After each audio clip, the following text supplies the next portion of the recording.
History को ना हम बेसिकली अभी हम 1.3 करेंगे, history meaning in object of pleading. पहले हिस्ट्री पढ़ेंगे हम प्लीडिंग की, तो इसको हम 4 पार्ट्स में डिवाइड कर सकते हैं हिस्ट्री को, ठीक है। पहला लिखेंगे हम हिंदू पीरियड, दूसरा मुस्लिम पीरियड, तीसरा ब्रिटिश पीरियड लेकिन अप टू 1908। यहाँ पे हम 1908 तक क्यों ले रहे हैं, क्योंकि 1908 में सीपीसी आई थी, ठीक है। सीपीसी के आने के बाद से लेकर अब तक का, यानी कि 1908 टिल डेट, ठीक है। तो भी हम हिंदू पीरियड देखते हैं। इसमें पहले कौटिल्य का अर्थशास्त्र आएगा, अर्थशास्त्र, Mauryan civil administration system, Gupta empire. अब मतलब ना इसमें बेसिकली तुम ये लिखना कि ये जो स्मृतियाँ आई थी, यज्ञवल्क्या बोलते हैं जो स्मृति, इसमें ना ये दे रखा था कि उस वक्त भी जो ये थे, ये जो गुप्ता एम्पायर की कोर्ट्स वगैरह चलती थी, या मौर्यन एम्पायर का सिविल एडमिनिस्ट्रेशन सिस्टम अगर याद हो तो हमने वो पढ़ा था कि ओलिगार्कीज होते थे, बहुत सारे राजा जो होते थे वो सब मिलके एक वो बनाते थे, ग्रुप बना के एडमिनिस्ट्रेशन करते थे, है ना। तब वहाँ पे कोर्ट्स जो वर्क करती थी इन सारे पीरियड्स में, कौटिल्य की जो कोर्ट थी, मौर्यन की या गुप्ता एम्पायर की जो कोर्ट थी, वहाँ पे प्लेंट जो होती थी उसे पूर्व बाधा बोलते थे, और जो रिटन स्टेटमेंट होती थी उसे उत्तर बोलते थे, ठीक है। और ना ये जो बुक्स थी उसमें भी जो सोर्सेज ऑफ लॉ माने गए थे वो थे कस्टम, जुडिशियल प्रोसेसेस, और वहाँ पे भी क्राइम्स और पनिशमेंट लिखी गई थी। ये जैसे यज्ञवल्क्या, कोर्ट ऑफ यज्ञवल्क्या जो थी वो उसी से डिराइव होकर यज्ञवल्क्या स्मृति बनी थी, और उसमें पूरा प्रोसीजर दे रखा था इसी का कि कैसे पूर्व बाधा यानी कि प्लेंट फाइल होगी, कैसे रिटन स्टेटमेंट यानी कि उत्तर आएगा, जो सोर्सेज ऑफ लॉ है वहाँ पे, क्योंकि कोडिफाइड लॉ तो नहीं होता था ना आईपीसी टाइप्स, तो वो लोग कस्टम को या अपने जुडिशियल प्रोसेस को, ये सब को कंसिडर करते थे। क्राइम और पनिशमेंट बड़ा सोच समझ के, जस्टिस, इक्विटी और गुड कंसाइंस के कॉन्सेप्ट पे दिया करते थे। फिर जो प्लेंट होती थी उसमें वो एप्रीहेंशन के बेसिस पे और फैक्ट्स के बेसिस पे होती थी। उत्तर के भी टाइप्स होते थे कि एडमिट करते थे कि हाँ ठीक है जो प्लेंट में चीज़ें दे रखी हैं वो हम एडमिट करते हैं, डिनाइल करते थे कि नहीं हम नहीं मानते हैं, या फिर काउंटर क्लेम करते थे। फिर वहाँ पे रेस जुडिकाटा का कॉन्सेप्ट भी होता था, जैसे हम प्रंग न्याय बोलते हैं, प्रंग न्याय मतलब प्रिंसिपल ऑफ रेस जुडिकाटा, ठीक है। अब वहाँ पे कमेंसमेंट ऑफ सूट कैसे होता था राजाओं के टाइम पे, कि हम पहले ना राजा को बताएंगे कि हमारे साथ ये प्रॉब्लम है, फिर या फिर दूसरा था कि न्यायपतियों को बताएंगे। जुडिशियल ऑफिसर्स होते थे लोकल लेवल पे अपॉइंटेड होते थे, उन्हें न्यायपति बोलते थे, जो जुडिशियल ऑफिसर्स लोकल लेवल पे होते थे।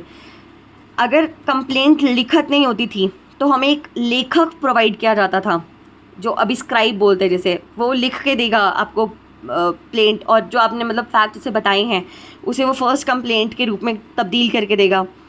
सत्यपाल करके वो होता था जो समन, जैसे अभी भी आता है ना पोस्ट ऑफिस आता है रजिस्टर्ड पोस्ट डिलीवर करने, उस वक्त सत्यपाल होता था जो बोलने आता था कि आपकी इस दिन जो है कोर्ट बैठेगी और इस दिन में आपका नंबर है, आपको वहाँ पे प्रोसीडिंग होगी, आपको जाना पड़ेगा, आर्ग्यूमेंट्स और काउंटर आर्ग्यूमेंट्स देने पड़ेंगे। फिर आगे चल के जो बाकी की स्मृतिज़ आई उसमें भी ये सारी चीज़ें दे रखी थी, पर मेजरली जो हमें सोर्सेज मिलते हैं कि कहाँ से प्लीडिंग की हिस्ट्री शुरू हुई है वो हमें यज्ञवल्क्या स्मृति से मिलते हैं, ठीक है। फिर हमारे पास आता है दूसरा period which is Muslim period यानी कि मुग़ल पीरियड हम बेसिकली बोलते हैं। वहाँ पे काजी की कोर्ट्स चलती थी, ठीक है, काजी होता था, काजी मतलब जज होता था। और वहाँ पे सोर्सेस ऑफ लॉ जैसे हम कस्टम वगैरह को मानते थे, वहाँ पे कुरान और प्रॉफिट मोहम्मद की जो सेइंग्स हैं उसे वो माना जाता था, सोर्स ऑफ लॉ माना जाता था। फतवा इशू किया जाता था लोगों के अगेंस्ट, जो आज भी करती है मुस्लिम कम्युनिटीज़, फतवा इशू कर देती है कि तुमने मुस्लिम लॉ को ब्रीच किया, यहाँ पे प्रॉफिट की सेइंग को ब्रीच किया। यहाँ पे जो प्लेंट होती थी उसे दावा बोलते थे। दावा हिंदू लॉ में क्या होता था कि आप रिटन ही होता था, अगर आप ओरल प्लेंट दे भी रहे हो तो लेखक उसको रिटन फॉर्म में कन्वर्ट करेगा, लेकिन यहाँ पे जो दावा होती थी वो हिंदी इंग्लिश मतलब रिटन और ओरल दोनों हो सकती थी। ऐसा कुछ वो हार्ड एंड फास्ट रूल नहीं था कि आपको बस रिटन ही देना है, ठीक है। वकील वर्ड जो है वो एक उर्दू वर्ड है, तो प्रेजेंस ऑफ वकील होगा जो आपको मतलब वहाँ पे आपके फेवर में आर्ग्यू करेगा कि प्रॉफिट मोहम्मद ने ये कहा है कुरान के इस चैप्टर में, यहाँ पे ये दे रखा है जो हमारे फेवर में है, ठीक है। अब कोर्ट्स ना वहाँ पे दो तरह की होती थी, एक होती थी दीवानी और एक होती थी फौजदारी। दीवानी कोर्ट्स जो होती थी वो सिविल कोर्ट्स होती थी, और फौजदारी कोर्ट्स जो होती थी वो क्रिमिनल कोर्ट्स होती थी। तो जितने सिविल ट्रायल्स चलते थे वो सिविल कोर्ट दीवानी में चलते थे, और जितने क्रिमिनल ट्रायल्स चलते थे वो फौजदारी में चलते थे। और अलग अलग लेवल पे अलग अलग कोर्ट्स होती थी, ये वाला कॉन्सेप्ट वहीं से आया था कि तालुका की कोर्ट होएगी, फिर ऊपर आएंगे तो फिर दीवानी और फौजदारी में अपील वाले केसेस आएंगे, ठीक है। अकबर के पीरियड में उन्होंने ना वो बेल सिस्टम, सॉरी जहांगीर के पीरियड में वो बेल सिस्टम लगाया था, जिसमें क्या था कि उसे बोलते थे बेल ऑफ जस्टिस, कि अगर तुम्हें इंसाफ चाहिए, तुम्हारे साथ कुछ भी बुरा हो रहा है तो तुम उस बेल को रिंग करोगे, और वो जो बेल थी वो कनेक्टेड थी सीधा जहांगीर के फोर्ट से, तो वहाँ पे वो बेल रिंग होगी और फिर वो नोट करेंगे कि किसके साथ कहाँ पे क्या गलत हो रहा है, और फिर तुम्हें मतलब प्रोसीडिंग के लिए बुलाया जाएगा और वहाँ से फिर प्रोसीडिंग इनिशिएट होगी। और अकबर की कोर्ट जो थी वहाँ पे मतलब काफ़ी डायनेमिक था। वो लोग कहते थे कि जो हिंदू हैं उनका फ़ैसला प्रॉफिट मोहम्मद की सेइंग से नहीं होना चाहिए, उनके जो मसले हैं उनका फ़ैसला गीता से होना चाहिए। ये अकबर की कोर्ट में होता था, सिर्फ अकबर की, क्योंकि अकबर थोड़ा लिबरल राजा माना जाता था। तो British period English king Henry II ने प्लीडिंग को जो है ना उसमें फोकस किया कि ब्रिटिश पीरियड में क्या हुआ था ना कि इंग्लैंड का जो किंग था हेनरी II, उसने बोला कि प्लीडिंग को ना अब थोड़ा ज़्यादा मतलब प्लीडिंग पे ज़्यादा ध्यान देते रादर देन ड्राफ्टिंग। उसने ओरल प्लीडिंग पे ज़्यादा फोकस किया।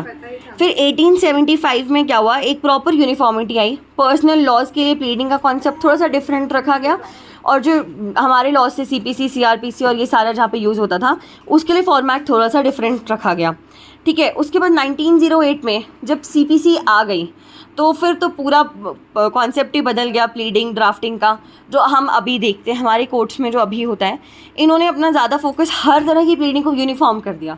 अभी अगर हम देखेंगे तो बस लॉज डिफरेंट हैं, लेकिन प्लीडिंग का फॉर्मेट ज़्यादा डिफरेंट है नहीं है, या फिर ड्राफ्टिंग का भी फॉर्मेट ज़्यादा डिफरेंट है नहीं है, क्योंकि 1908 में वो आई थी हमारी ये CPC आई थी। तो हम पढ़ेंगे meaning and object of pleading, जिसमें हम लोग पहले हम ड्राफ्ट करते हैं, ड्राफ्टिंग यानी कि हम प्लेन प्रिपेयर कर रहे हैं, उसके बाद जाके हम कोर्ट के सामने जाके वो प्लीड करते हैं, उसे बोलते हैं प्लीडिंग, ठीक है।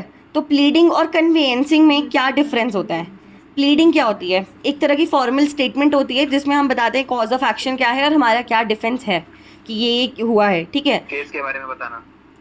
कन्वेंसिंग क्या होती है? कन्वेंसिंग एक इंस्ट्रूमेंट है जहाँ पे हम लोग ट्रांसफ़र करते हैं प्रॉपर्टी, जैसे ट्रांसफ़र हो रही है, सेल डीड बनाते हैं हम लोग, प्रॉपर्टी ट्रांसफ़र करें, गिफ्ट डीड बना रहे हैं, कुछ भी बना रहे हैं, जहाँ पे ट्रांसफ़र हो रहा है वहाँ कन्वेंसिंग है।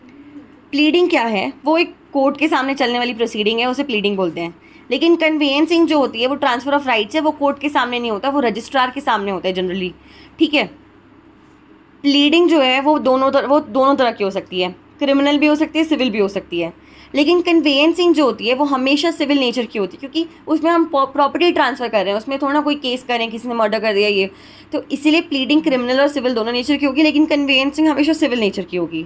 और जो प्लीडिंग है वो प्रोसीजरल लॉ गवर्न करता है, प्रोसीजरल लॉ लगेगा, लेकिन कन्वेंसिंग मोस्टली सब्सटेंटिव लॉ या फिर एडजेक्टिव लॉ कवर करता है। एडजेक्टिव लॉ जो अभी हमने पढ़े थे, रजिस्ट्रेशन एक्ट वगैरह, वो, ठीक है।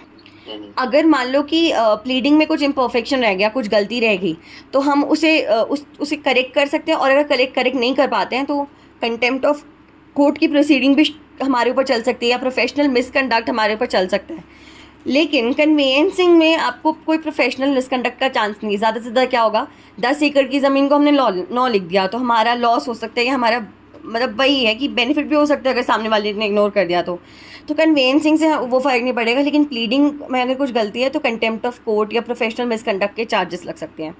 और लास्ट है कि जब हम प्लीड कर रहे होते हैं तो हमें कोर्ट फीस देना पड़ता है, और वो भी जुडिशियल पेपर पे कोर्ट फी देना कंपलसरी है। लेकिन कन्वेंसिंग में जो फीस है वो नॉन जुडिशियल पेपर से दी जाती है, उसमें जुडिशियल पेपर का कोई यूज़ नहीं होता, ठीक है। ये हो गया प्लीडिंग और कन्वेंसिंग में डिफरेंस। प्लीडिंग बेसिकली क्या होती है? प्लीडिंग होती है स्टेटमेंट ऑफ पार्टी। यहाँ पे सिविल प्लीडिंग होती है, क्रिमिनल प्लीडिंग होती है, प्लीडिंग रिलेटेड टू रिट्स होती है। 3 तरह की वो होती है। अब प्लीडिंग में, प्लेंट में बेसिकली 2 चीज़ें होती हैं। एक होती है स्टेटमेंट ऑफ क्लेम जो प्लेंटिफ देता है, एंड रिटन स्टेटमेंट जो डिफेंस में सबमिट की जाती है, ठीक है। बेसिक तो ये केस है सोमेश्वर वर्सेस त्रिभुवन का, प्रीवी काउंसिल का केस है। इसमें कहा गया था कि ऑब्जेक्टिव ऑफ प्लीडिंग बेसिकली क्या है कि सामने वाली जो ओपोनेंट पार्टी है उसको नोटिस दिया जाए, ठीक है। तो और पहला ऑब्जेक्टिव है कि सामने वाली ओपोनेंट पार्टी को नोटिस दिया जाए कि तुम्हारे अगेंस्ट एक प्रोसीडिंग शुरू हो चुकी है कोर्ट में। दूसरा, ये पता करना कि सामने वाला कौन से पॉइंट्स हैं ड्राफ्ट में, मतलब प्लेंट में कौन से पॉइंट्स हैं जिसमें वो एक्सेप्टेंस दिखा रहा है, किसमें मना कर रहा है, ये सारा कुछ। और तीसरा, to reduce everything in writing, इसलिए हम प्लेंट वगैरह देते हैं और प्लीडिंग उसके बाद शुरू होती है, ठीक है। प्लीडिंग फ्रेंच वर्ड से आए जिसका मतलब है प्ली, सूट और एक्शन। प्लीडिंग बेसिकली क्या है, एक स्टेटमेंट है जो कि रिटन फॉर्म में दी जाती है, जो कि जिससे कि कोर्ट कंक्लूजन आता है, ठीक है। ऑर्डर 6 कहता है कि pleading which shall mean plaint और रिटन स्टेटमेंट, मतलब प्लीडिंग क्या होगी, प्लेंट या written statement is your pleading. In a plaint it has specific cause of action and it also includes legal rights infringed. उसमें plaint basically जो है, उसमें हमने क्या बोला, प्लीडिंग क्या होती है, प्लेंट और रिटन स्टेटमेंट दोनों होती है।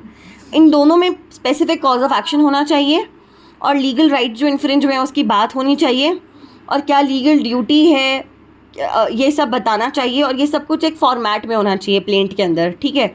उसके बाद ये सब कुछ इंश्योर करने के बाद, ऑर्डर 6 में पूरा दे रखा है ये सब कुछ इंश्योर करने के बाद जो प्लेंट है वो कोर्ट में सबमिट की जाती है। सेक्शन 26 ऑफ CPC कहता है suit shall be instituted bye presenting a plaint with affidavit, मतलब प्लेंट आप प्रेजेंट कर रहे हो उसके साथ एक एफिडेविट अटैच करना आपको ज़रूरी है कि जो भी चीज़ें मैंने यहाँ पे लिखी हैं वो मेरे नॉलेज में एकदम सच हैं, ठीक है। और जब हम एफिडेविट सबमिट करते हैं तो आप जो होते हैं डेपोनेंट होते हैं, जो एफिडेविट सबमिट कर रहा है वो डेपोनेंट होगा, ठीक है। और ये ओथ कमिश्नर द्वारा अटेस्टेड होना ज़रूरी है, ठीक है। रिटन स्टेटमेंट होती है जो रिस्पॉन्डेंट देता है, आप प्लेंट डालोगे, प्लेंट का रिप्लाई आएगा रिटन स्टेटमेंट में जो 30 डेज़ के अंदर आना होता है, वो आएगा रिस्पॉन्डेंट द्वारा। फिर उसके बाद सब्सिक्वेंट प्लीडिंग्स है जो ऑर्डर 9 रूल 9 में दे रखी है। एडिशनल प्लीडिंग है, पूरा प्लीडिंग का जो है CPC में दे रखा है, जो आप डिटेल में घुस के पढ़ सकते हो और आप पढ़ भी चुके होगे CPSC में।